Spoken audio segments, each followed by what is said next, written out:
Um abraço, minha gente, muito boa tarde a você de casa. Estamos começando mais um Repercutindo aqui pela sua TV Jornal. Nosso programa, que você sabe, todos os sábados debate e discute aqui os problemas das comunidades e também aquilo que foi destaque nos nossos telejornais durante a semana. Para fazer o programa mais uma vez comigo, aqui estão eles, Edeilson Lins, que apresenta todos os dias os 100 Meias Palavras aqui na TV Jornal. Boa tarde, Edeilson. Boa tarde, Dilson. Prazer enorme estar contigo, estar aqui com o Paulo Magrini e estar com essa grande audiência, né? A equipe de produtores, enfim, todos. Prazer enorme. Beleza, e o Edeilson sempre é bem-vindo aqui no programa, que amplia ainda mais essa audiência. Meu caro Paulo Magrini, muito boa tarde para você também. Boa tarde, Dilson Oliveira, boa tarde, Edeilson, boa tarde, telespectadores e os nossos internautas que estão nos acompanhando a partir de agora. E eu sempre digo no Repercutindo da Rádio Jornal que o que interessa a Caruaru, a Pernambuco, ao Brasil, nós discutimos. E aqui não vai ser diferente agora. Evidentemente, claro, com certeza isso. Agora, vamos começar logo com você. Temos aí, foi divulgado aí números da violência no estado no mês de fevereiro, né? É verdade, um balanço sobre a violência em Pernambuco. Mas para a gente esmiuçar, discutir e ter um olhar bem ampliado, nós separamos aqui com a produção um VT. A gente vai acompanhar e depois nós vamos discutir aqui juntos, inclusive com a participação dos internautas. Beleza, vamos lá. Os chamados crimes violentos letais intencionais, CVLIs, apresentaram redução de 16,13% com relação a fevereiro do ano passado. Mas o número ainda é altíssimo. Foram 416 mortes violentas, 80 a menos que em fevereiro de 2017.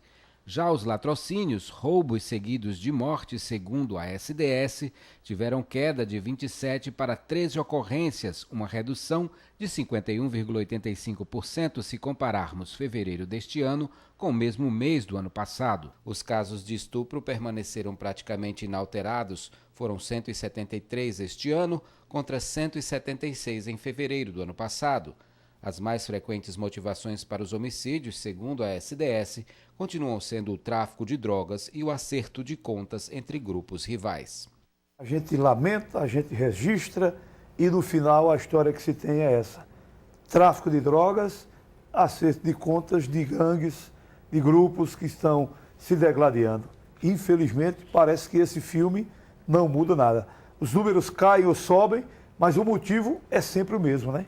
Inclusive, antes até de aprofundarmos essa discussão, em relação a esses dados apresentados, para você ter uma ideia, no mês de janeiro de 2017, mostrando uma redução, foram 20 homicídios. Em 2018, no mês de janeiro, 10. Aqui em Caruaru, né? Caruaru. Caruaru. Está falando aqui em relação a Caruaru.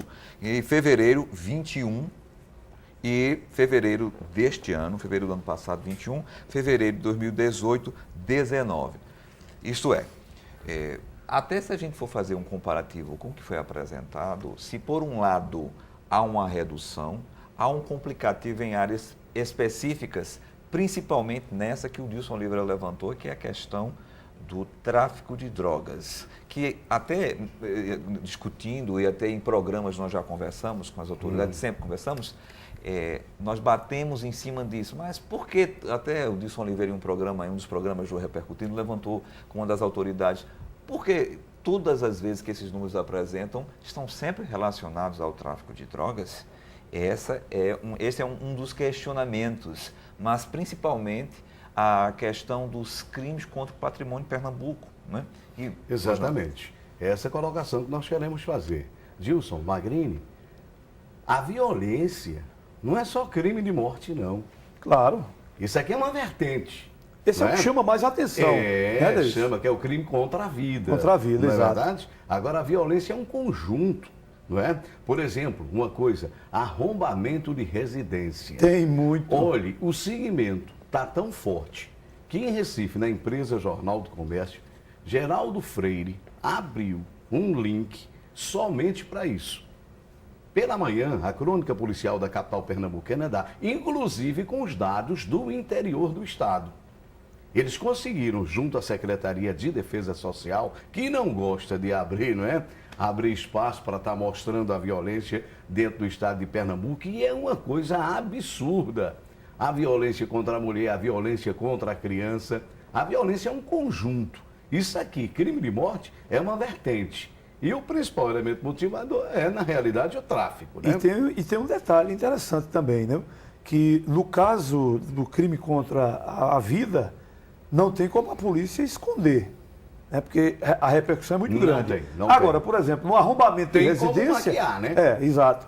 Mas no caso de arrombamento de residência, os números que chegam para a polícia nem sempre são aqueles verdadeiros. Porque você sabe que tem aquela história do camarada dizer, não vou nem lá, que não resolve nada, não vão trazer de volta o que eu perdi, aquela coisa toda. Gente que fica atrás de tudo isso aí. Ô Dilson, por exemplo, o roubo de celular, não é? O furto e o roubo de celular. Meu amigo, se você for computar, as pessoas prestam queixa. Por conta do número do celular, por conta de uma complicação legal lá na frente que possa acontecer. E até na esperança de reaver o bem lá na frente. O caso é sério. E tem um aditivo em toda essa discussão, que é, a gente está falando de números naturalmente computados. Você, Dilson, argumenta aqui nessa discussão e levanta muito bem, observa essa questão dos números que não são as pessoas que não procuram as unidades, as delegacias. E é aí onde está o grande problema e que eu acho que vale uma reflexão. É só um número para mostrar no ranking da violência do ano que vem? Não. Porque quando nós, enquanto sociedade, mesmo com o problema, nós somos vítimas do processo, não prestar queixa, não ir fazer um boletim de ocorrência, você deixar, até de dar um direcionamento para que o próprio aparato policial possa fazer um planejamento ou até ampliar naquelas áreas. Há aqueles que ficam revoltados, na sua grande maioria, porque é a vítima, nós somos a vítima enquanto sociedade, nós não queremos, na verdade, passar por um trauma duas vezes. E primeiro essa observação, para quê? Não vai dar em nada. E se falar nisso, Magrinho, tem um outro agravante também. Edeilson vai concordar comigo. Tem um cidadão que ele é humilhado no meio da rua pelo bandido que bota o revólver em cima dele e leva lá tudo que ele tem, leva carro, leva tudo. E ele, quando depois, é humilhado pelo governo dentro de uma delegacia, com o atendimento que é dado a ele. Muitas vezes o agente que está lá mal-humorado, revoltado, trabalhando, insatisfeito, é a delegacia que não tem estrutura nenhuma para o camarada sequer, na hora que está restando a ocorrência, ter onde sentar. Já aconteceu muitas vezes do camarada ir registrar a ocorrência, quando chegar lá, o escrivão dizer, não tem papel para imprimir o seu boletim. O sistema está fora do ar. O sistema está fora do ar. Ou seja, o camarada é humilhado no meio da rua pelo bandido e quando chega na delegacia é humilhado pelo governo. Aí vai dizer, vou fazer o que lá? Tem muitos casos, por exemplo, o camarada quando tem o carro roubado, esse eu duvido ele não ir na delegacia. Porque sabe que pode ter um agravante lá na frente, como você colocou. Uma arma. Né? Uma arma, exatamente. Mas coisa pequena, muitas vezes, ou até coisas... Tu sabes como é que funciona, Dilson? É mais ou menos assim. Onde foi que lhe assaltaram? Aí você diz, me assaltaram ali na Boa Vista. Boa Vista, aonde é a Boa Vista? O setor da Boa Vista. Aí você vai dizer, ali pertinho do SESI. Então na outra delegacia. Não é aqui não. Você vai na segunda delegacia. Aí você chega na segunda delegacia. Rapaz, diz, depois de rodar muito para chegar na segunda delegacia. Não, tá vendo o engano. Aquele trecho ali, não é daqui não pertence aqui não. Aí você vai numa, vai na outra, não tá fora do ar. Quem quiser, vá numa delegacia prestar queixa. E saiba como é. Como é que funciona. Tinha aquela história que... Não, tem a queixa virtual. Virtual. Mas tinha aquela história que antigamente o pessoal dizia também o seguinte, você foi assaltado em qual lugar? É do lado da linha do trem, de lá ou de cá? Que o que divide a cidade... Foi no meio da linha férrea. Foi na linha da linha férrea. Pronto. Aí não vai... Foi em cima da linha férrea, nenhum nem outra. E aí?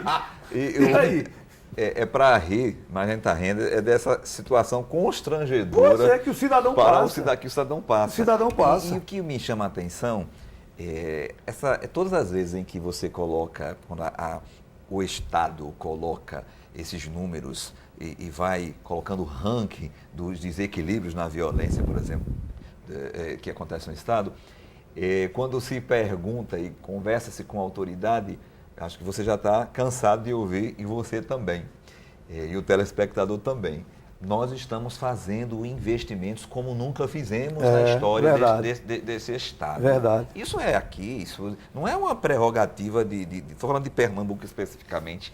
Se você olhar para a federação, todas as matérias que colocam o universo da violência como uma tragédia urbana, como uma tragédia que naturalmente detrata o cidadão, humilha o cidadão, colocando-nos, no caso, por trás das grades da segurança, da pseudo-segurança em nossas casas, em nossos condomínios, onde nós precisamos tentar a proteção, há sempre, e eu acho mais interessante, além dessa resposta que você dá, que é a questão do investimento, tem outro dado agravante. A cada 2, 4 anos, a conversa é sempre essa. Nós precisamos ter um plano para resgatar a dignidade do cidadão brasileiro, cidadão do Estado A, B, F, G, H. E o tripé é qualidade de vida, saúde, educação e segurança. Eu acho que sempre foi e será assim. E observe como uma piada pronta, porque os números a cada período não mostram essa amplitude, este compromisso que se diz ter. E em cima desse balanço que foi divulgado, né? Você falou aí agora, Magrina, inclusive os números, né? Janeiro foram, aqui em Caruaru, voltando para Caruaru, janeiro do ano passado foram 20, agora 10. Fevereiro foram 21. Do ano passado 19 agora. Isso é o tipo de número que o governo está comemorando e vai comemorar muito tempo. Se aumentasse muito, como por exemplo, ninguém fala que janeiro foram 10 e que fevereiro foram 19, né?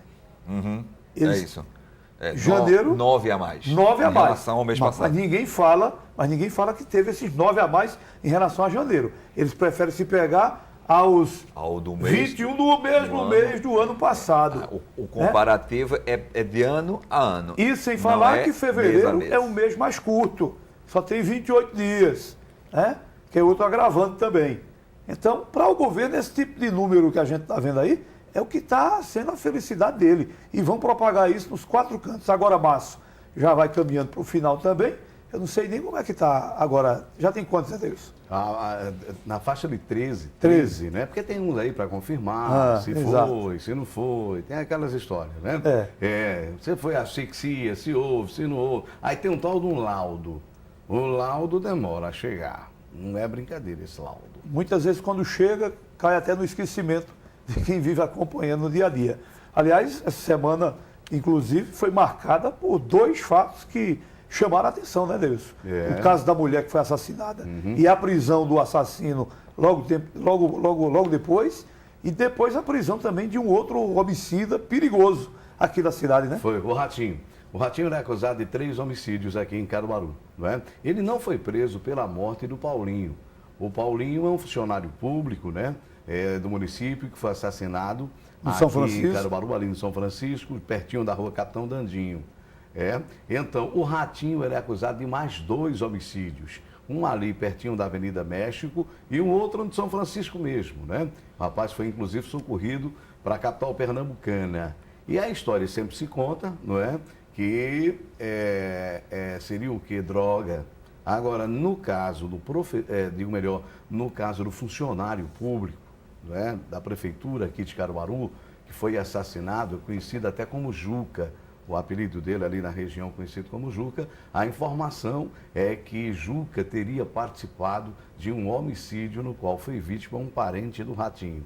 Então o Ratinho está preso aqui, mas esse do Juca ainda não foi concluído, né? Ele foi preso pelos outros. O Paulinho, é o funcionário público do município. É o funcionário público. Então, no caso do Didi do Bode, aquela violência ali contra a mulher e tudo mais, não é? Ele teria aplicado os 3 golpes enquanto a mulher dormia, não é?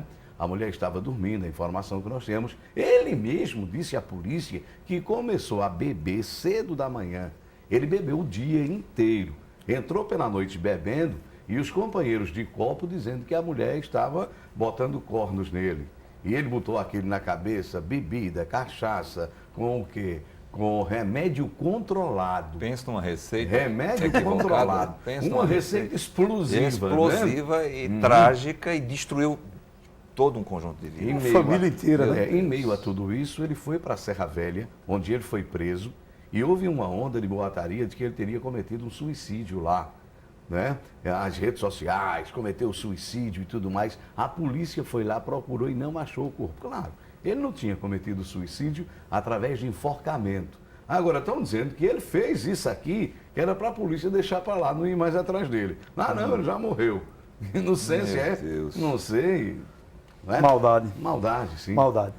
Bom, um outro assunto que também nessa semana ganhou repercussão foi o primeiro aniversário daquele caso trágico lá de Toritama. Um mês. Um mês daquela morte daquela criança que estava chovendo, brincando de bicicleta, caiu dentro de um bueiro e veio a morrer por afogamento, infelizmente. Vamos ver a matéria. Um mês, tem uma matéria também para a gente conferir aí. Roda para a gente ver. Segunda-feira, 19 de março, completa um mês da morte de João Vitor, de 11 anos. Para a avó do menino, que era com quem ele morava, ficou apenas a saudade e a revolta. Saudade bate. A situação é triste aqui na minha casa. O silêncio mata a gente. Não tem dia, não tem hora que a gente não chora dentro de casa. Bate um desespero enorme. Era fim de tarde, João Vitor brincava neste local de bicicleta com alguns amigos, quando foi arrastado pela correnteza e acabou caindo neste bueiro e, infelizmente, acabou morrendo. Praticamente 30 dias depois, o cenário é o mesmo. Buracos estão por toda parte. Bueiros igual ao que o garoto caiu continuam abertos, com no máximo uma faixa amarela para sinalizar. Pois é, lá em Toritama, eu acredito que encontraram a saída para resolver o problema, né? Pintar de amarelo lá, chamar a atenção que alguém pode cair ali dentro. Quando, na verdade, já deveriam ter, era colocado ali uma grade de proteção para evitar que outros acidentes semelhantes possam acontecer. Ninguém está escape de acontecer isso. Na próxima enxurrada que tiver, na próxima chuvarada que cair lá em Toritama, o risco continua do mesmo jeito, aos olhos da prefeitura do município, que até agora, pelo menos, não fez muita coisa para resolver o problema. Incrível isso, né? Continua do mesmo jeito. Meu pai do céu. Você colocar uma identificação, eu vou até ironizar, um sorriso sarcástico. Você colocar uma identificação. Ali, é a imagem. Eu quero saber, para dizer o quê? Isso é para você não mergulhar, para você ter cuidado? Porque tudo bem, uma sinalização amarela no trânsito quer dizer alguma coisa, né? Mas num bueiro não diz nada. Não diz nada, porque o que na verdade vai evitar, ou evitaria, a simbologia, pelo menos com 30 dias, da mesma forma que se teve a dinâmica de se planejar, de passar uma mão de tinta ali, um pincel ali. No mínimo, como simbologia, uma grade naquele bueiro onde aconteceu a tragédia. Exatamente. Para que você mostrasse que há um planejamento e, consequentemente, com a Secretaria de Obras ou algo afim, você possa, nas partes centrais, você fazer um mapeamento e você fechar aquilo. Aquilo ali tinha que, primeiro, procurar quem responsabilizar.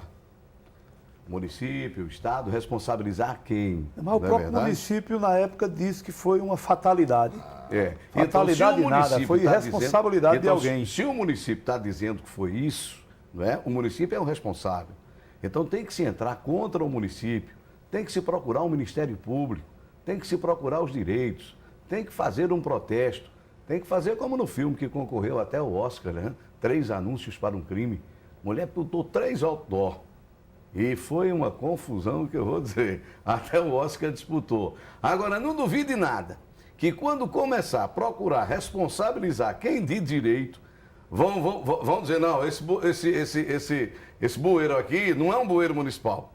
Esse bueiro aqui é um bueiro estadual. Estadual. Aí outro vai dizer, não, o bueiro é federal. Federal, é. O bueiro é federal. Hein? Não duvide nada. É verdade. Vamos lá, vamos para o intervalo bem rapidinho. Daqui a pouco a gente volta com o Repercutindo de hoje. Tem mais assuntos interessantes para a gente debater, discutir aqui com os companheiros Edeilson Lins e Paulo Magrini. Sai daí não, voltamos em instantes, é bem rapidinho.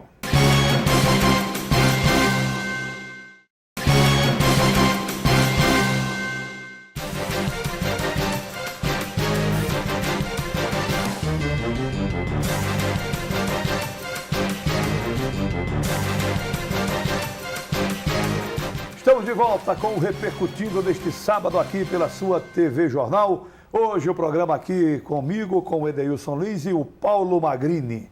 E olha, deixa eu trazer um outro assunto aqui para a gente debater. Eu mostrei essa semana no Povo na TV a situação dos municípios pernambucanos, que a maioria não se adequou ainda àquela lei de tratar o lixo da maneira adequada, acabando com os famosos lixões e criando aterros sanitários. A gente tem até uma matéria sobre esse assunto e a gente roda para você agora para a gente conferir. Bezerros é uma das 114 cidades de Pernambuco que ainda utiliza o lixão para descarte dos resíduos sólidos. Aqui vivem aproximadamente 60 famílias, entre homens, mulheres e crianças, que trabalham para tirar o pão de cada dia. A gente sai de 1h, 2h da manhã. Aí uma hora dessa, a dificuldade que a gente encontra é essa. Que a cidade de emprego não tem. Alguns somem no meio do lixo, carregam peso além do que suportam e se arriscam. Muitos não usam botas ou luvas para se proteger. Você não tem medo de pegar uma doença, alguma coisa? Não. Se tiver de pegar, pega, né? Você já trabalha aqui há quanto tempo? Faz muito tempo, faz mais de 15 anos. E é assim desse jeito? É, todo dia assim, essa rotina, todo dia. Elvis trabalha no lixão de Bezerros há 20 anos. Segundo ele, muita coisa mudou desde que a prefeitura do município começou a separar os resíduos sólidos do líquido. Porque de primeiro, aqui eram as carniceiras todinhas aqui em cima, mas agora não. Depois que estão aterrando o lixo, aí ficou mais melhor ainda pra gente, né? Que o mau cheiro saiu, graças a Deus. Pra quem chega ainda sente um mau cheirinho, né? Que não é acostumado, mas a gente já está acostumado aqui dentro. Aí ficou mais melhor ainda pra gente.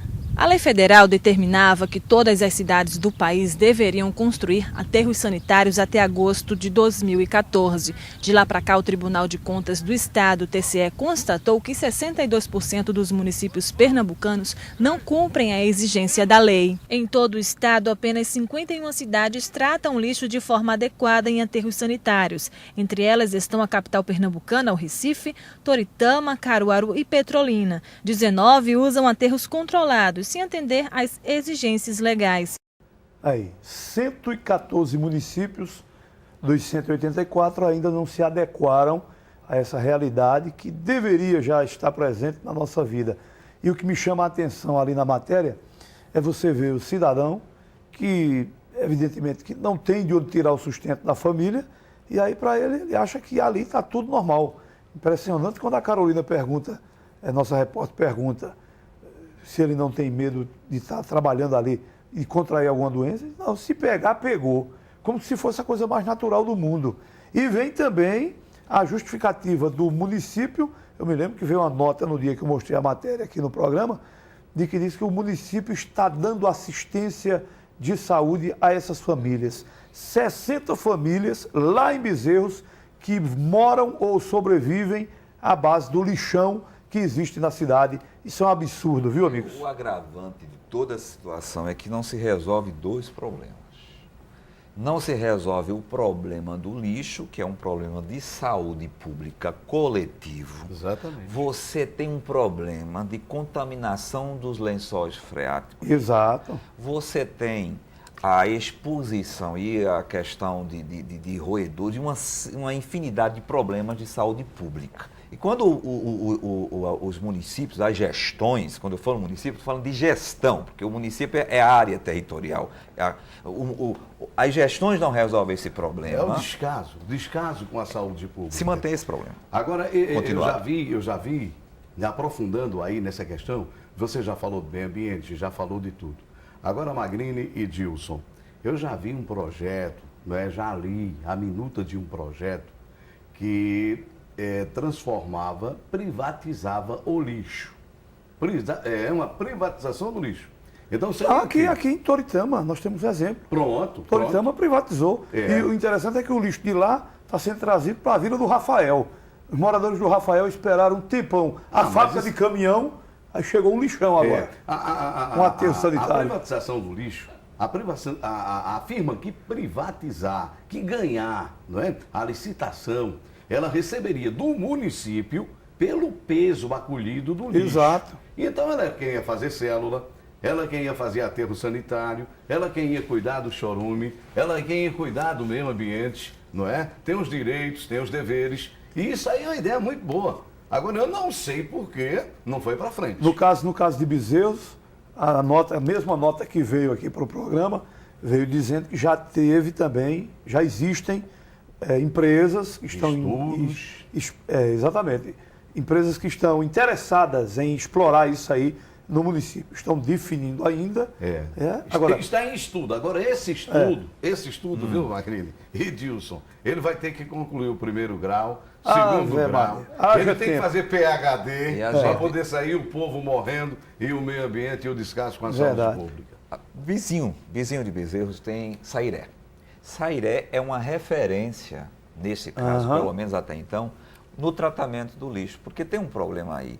Quando a gente está falando de aterro sanitário, a gente está resolvendo um problema inicial, que é o lixo exposto sendo aterrado por camadas, e até o chorume, que é aquele líquido perigoso que é produzido, aquela água contaminada, ela vai para uma contenção e daquela contenção fica armazenada para não ir para os lençóis freáticos se elas estão em lixão aberto. Este é um ponto. Porém, o processo de evolução, que já é essa questão do estudo das etapas, tem uma etapa muito maior, que é a questão da usina do lixo. Os municípios não criam, a grande maioria, ou as gestões, vamos falar assim, priorizar a construção de aterros, quando não tem condição, fazem consórcios. E, diga-se, municípios como Caruaru, por exemplo, que são um município de referência, de um poder aquisitivo maior, e já tem o seu aterro sanitário, o primeiro do estado de Pernambuco, nesta conjuntura, aí você precisa ter um avanço, não continuar aterrando milhões e milhões. Lata, vidro, em camadas até quanto? 15, 20 anos. Então, é preciso. Aí eu pergunto para esses municípios, aqui para a cidade de Caruaru, qual é a política implementada para a geração de divisa de dinheiro a partir de usinas. Porque quando você coloca usinas de seleção do lixo seletivo numa cidade, você dá dignidade a esse povo e essas pessoas começam a ter emprego, geração de emprego e renda. Rapidinho. Eu acompanhei um grupo de espanhóis aqui na Feira da Sulanca. Eu fui mostrar a pujança da Feira da Sulanca de Caruaru. Eles disseram, é lindo, muito bom. Agora tem esse esgoto que corre, esse esgoto aqui. Eu digo, não é um esgoto, não. Isso é um rio. Isso é o rio. Isso era um rio. Sim, porque a oferta da água doce lá é muito difícil. Eu disse, não, isso aqui, minha gente, isso aqui é um rio. Ele disse, o que é isso? É o dejeto de toda a cidade que é jogado dentro do rio. Aí ela olhou e disse, eu nem me admiro. Eu disse, por quê? Ele disse, porque em Recife é pior. Em Recife você tem o canal de Setúbal, que é a mesma coisa, aquele canal da Avenida Gamirão, correndo a céu aberto. Minha gente, isso é um absurdo. Não é a cultura ocidental? Ao contrário da oriental, na oriental as casas são viradas para contemplar os rios. E no Ocidente é o contrário, as cidades dão as costas aos rios e tornam dejetos centenários. Esse é que é o problema. Vamos lá, vamos seguindo. Essa semana, né, Deilson, foi marcada também com protesto de mototaxista aqui na cidade, né? Protesto de mototaxista. É uma coisa séria também. Coisa muito séria, porque a condição social de cada um, né? A condição social dos seres humanos. Aqueles rapazes, aqueles homens, aqueles trabalhadores estão ali a céu aberto, sol, chuva, sereno. Ele conduz o passageiro ali atrás, não é verdade? Ali pode vir um assaltante. Vamos ver a matéria? Então, vamos acompanhar. Vamos ver a matéria aí, roda aí pra gente conferir. Eles se reuniram em frente ao INSS para reivindicar diversos pontos que estão prejudicando a categoria, entre eles a isenção de algumas taxas e um tempo maior para a troca das motos. Revoltados, eles disseram que só querem voltar a trabalhar. E a única coisa que a categoria quer é só trabalhar em paz. É pagar seus direitos, é ficar legalizado como sempre estiveram e trabalhar em paz. Só isso. Mas não está dando para trabalhar em paz porque a Destra está perseguindo os mototaxistas de Caruaru. Lúcio teve seu colete e sua moto confiscados e ainda levou uma multa de R$ 1.200. Indignado, ele diz que precisa trabalhar como mototáxi e só assim cumprir com suas obrigações. A minha fonte de renda é ser mototaxista, como sou há 20 anos. Isso veio aí a multa, que é R$ 1.200, além das diárias, que é paga lá R$ 25, se eu não me engano, como também a locação do veículo no reboque, num guincho. Aí eu sempre vou perguntar de novo, como é que eu vou pagar se agora eu estou sem como trabalhar? Após se reunirem em frente ao INSS, eles seguiram em direção à Câmara de Vereadores de Caruaru para tentar com os representantes da Câmara Legislativa uma solução para este problema, já que, segundo os mototaxistas, há meses eles tentam uma conversa com a prefeita, mas até agora não foram recebidos. É uma questão de dar uma quebra de braço, e aí pela matéria você vê uma quebra de braço. O município está cumprindo uma regra do que está no como deve ser gerenciadas as questões dos alvarás, o período em que você tem que estar andando na legalidade, com seu alvará em dia, de ter sua moto naquele período de troca de uma moto por uma moto nova. São questões que estão dentro da tramitação, da legislação, do que compete a esses profissionais de prestar esse serviço. Aí você tem a quebra de braço, porque, por um lado, tem as regras para serem cumpridas pela autarquia, pela gestão, e, por outro, tem os prestadores de serviços que não estão condizentes de acordo com o que manda a regra. Aí as alegações são de foro pessoal, por exemplo. Eu não tive condições de pagar em dia, eu tive problemas com a economia. Então, é uma questão. Agora, a busca com esses dois problemas pelo diálogo, a conversa é o caminho para se encontrar uma alternativa. Esses coitados já pagam tanto imposto. Eles sonhavam tanto com essa regulamentação desse serviço, foram obrigados a pagar tanta coisa, que não imaginavam que iam continuar enfrentando tanto problema depois que o serviço fosse legalizado aqui na cidade. Eu só vejo uma saída para essa solução, para solucionar isso aí. Não existe outra, e é do ponto de vista legal. Seria um perdão tributário. A Prefeitura de Caruaru, a prefeita de Caruaru, Raquel Lira, algum vereador propor, não pode partir da Câmara, né? Perdão tributário não pode partir. Exato. Não é verdade? Mas do Executivo. Poderia a prefeita estudar a possibilidade... Ou flexibilizar alguma coisa, né? De um perdão tributário, exato, mas sempre no perdão tributário. Que não fosse de 100%, fosse de 30%, de 40%, e por aí vai. Não estou vendo outra solução. Neste campo é o pedido da isenção, né? Que eles pedem a isenção dessas taxas. De algumas taxas. Né? A isenção é permanente. A prefeitura, a chefe da executiva aqui, o prefeito, dos municípios não podem abrir mão disso. O problema é que muitos estão tendo... Não abrir mão, não pode. Muitos deles tiveram os seus alvarás de funcionamento cancelados e a moto apreendida. Como o cidadão disse ali, R$ 1.200 de uma multa numa moto, tá danado o quê? Ele está somando todos os tributos, né? Inclusive remoção. Diária. O problema é que esse acocho que estão dando, né?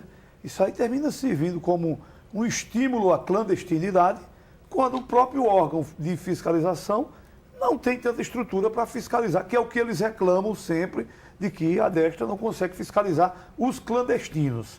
E o camarada, num acosto desse, meu amigo, ele termina correndo para a clandestinidade mesmo, que vai continuar trabalhando mesmo de forma clandestina, escondido, temendo a fiscalização, mas pelo menos é a alternativa que ele vai encontrar para estar tirando o sustento da família no dia a dia. E com a moto apreendida, não vai conseguir nem voltar na clandestinidade. E com uma multa dessa e outras que a gente já viu por aí, é melhor deixar a moto para lá e tentar comprar uma outra nova. Que é o que muitos estão fazendo. Vamos lá, vamos fechando aqui o programa de hoje, agradecendo aqui a você de casa pela sua audiência. Edeilson Lins, muito obrigado pela presença mais uma vez, viu? Muito obrigado, Magrini e Dilson, pelo convite. Estou aqui sempre à disposição, né? para a gente estar aqui trazendo algumas informações, né? E deixando todo mundo a par dos acontecimentos. Beleza. Paulo Magrini, um abraço também. Você volta à noite, né? É verdade. Às 19h20 com o programa Destaque. Hoje entrevistando o ex-governador João Lira Neto. O pai da prefeita Raquel. Vamos falar sobre política nacional do Estado e se ele vai ocupar ou não um cargo na majoritária pela oposição. Vamos saber mais tarde. Tema bom, tema picante. Para a gente acompanhar logo mais à noite. Ninguém pode perder, hein? Ninguém pode perder. Valeu, minha gente. Uma ótima tarde para os senhores, para todos vocês de casa. E segunda-feira a gente se encontra nos nossos telejornais. Eu no Povo na TV, o Edeilson Sem Meias Palavras, o Magrini também no Repercutindo da Rádio Jornal e aqui conosco. E o Magrini logo mais à noite também com o programa que ele apresenta todas as noites de sábado aqui na sua TV Jornal. Abraço a todos, fiquem com Deus, um ótimo fim de semana a todos. E fiquem agora com o Sobretudo, com o Wagner Salles, a Nayara Villanova, o Tiago Lagos e Companhia Limitada. Abraço, até segunda-feira, se Deus quiser.